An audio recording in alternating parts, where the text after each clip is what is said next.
បងប្អូនទាំងអស់គ្នាខ្ញុំមានសំណួរសួរបងប្អូនមួយថាប្រសិនបើប្រទេសពីរដែលមានចំនួនជាមួយគ្នា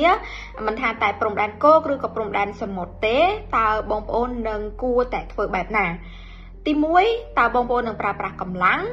បង្កនូវភាពតានតឹងឬមួយក៏បងប្អូនអង្គុយទល់មុខគ្នាហើយចរចាគ្នាដោយសន្តិវិធីហើយទៅតាមរយៈច្បាប់អន្តរជាតិហើយនេះក៏ជាសំណួរមួយដែលកម្ពុជានិងថៃកំពុងប្រឈមនៅពេលនេះដែរប៉ុន្តែទោះជាយ៉ាងណាក៏ដោយសម្រាប់កម្ពុជាយើងគឺយើងតែងតែបានប្រកាសអំពីជំហររបស់យើងហើយថាយើងជ្រើសរើសការដោះស្រាយបញ្ហាដោយសន្តិវិធីទៅតាមរយៈការទូតការចរចាហើយនិងច្បាប់អន្តរជាតិអស់រយៈពេល25ឆ្នាំហើយដែលកម្ពុជាជាមួយនឹងថៃយើងប្រើប្រាស់នៅអនុសារណៈនៃការយោគយល់គ្នាមួយ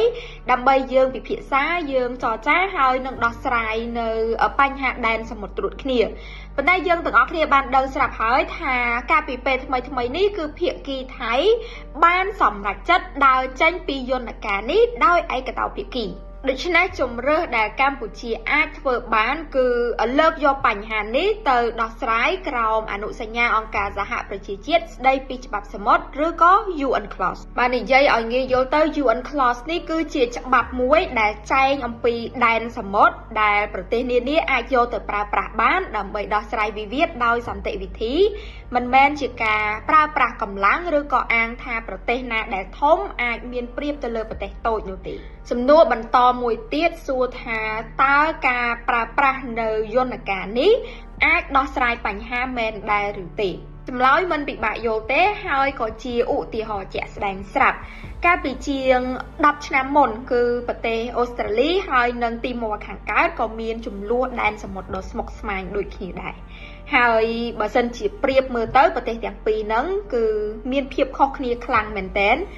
អូស្ត្រាលីមានប្រជាជនច្រើនជាងមានសេដ្ឋកិច្ចធំជាងហើយបើប្រៀបកម្លាំងយោធាវិញក៏ដាច់ឆ្ងាយពីទីម៉ូខាងកើតខ្លាំងដែរនៅក្នុងអំឡុងពេលនោះគឺមានមនុស្សជាច្រើនយល់ថាទីម៉ូខាងកើតអាចនឹងពិបាកនៅក្នុងការទាមទាររកដំណោះស្រាយដែលប្រកបទៅដោយភាពយុត្តិធម៌ប៉ុន្តែអ្វីដែលទីម៉ូខាងកើតបានធ្វើនៅពេលនោះគឺទីម៉ូខាងកើតបានជ្រើសរើសប្រើប្រាស់នៅយន្តការ UN Clause ហើយនឹងការផ្សះផ្សាក្រោមអង្គការសហប្រជាជាតិបន្ទាប់ពីការចរចាជាច្រើនដំណាក់កាលប្រទេសទាំងពីរក៏បានឈានទៅដល់កិច្ចព្រមព្រៀងជាប្រវត្តិសាស្ត្រហើយនៅអំឡុងពេលនោះប្រទេសអូស្ត្រាលីក៏បានសរសើរដំណើរការនេះដែរថាជាភស្តុតាងមួយ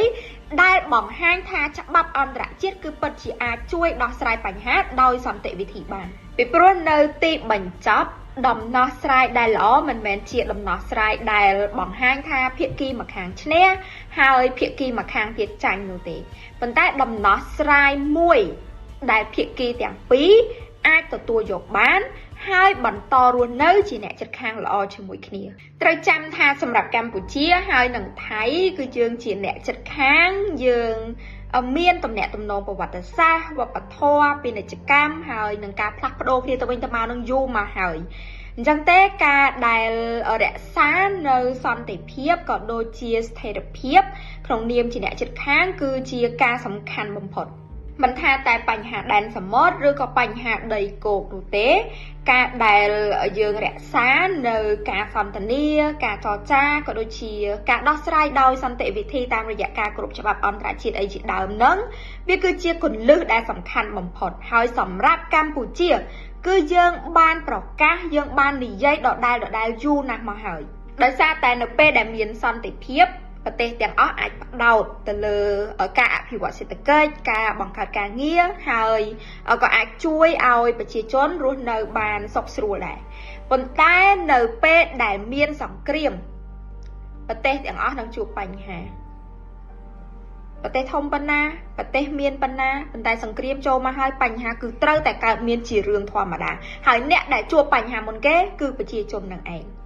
ចឹងទេគឺខ្ញុំសង្ឃឹមថាភាគីថៃគឺនឹងចូលខ្លួនមកចរចាហើយដោះស្រាយបញ្ហាគ្រប់បែបយ៉ាងដោយសន្តិវិធីជាមួយនឹងកម្ពុជាយើង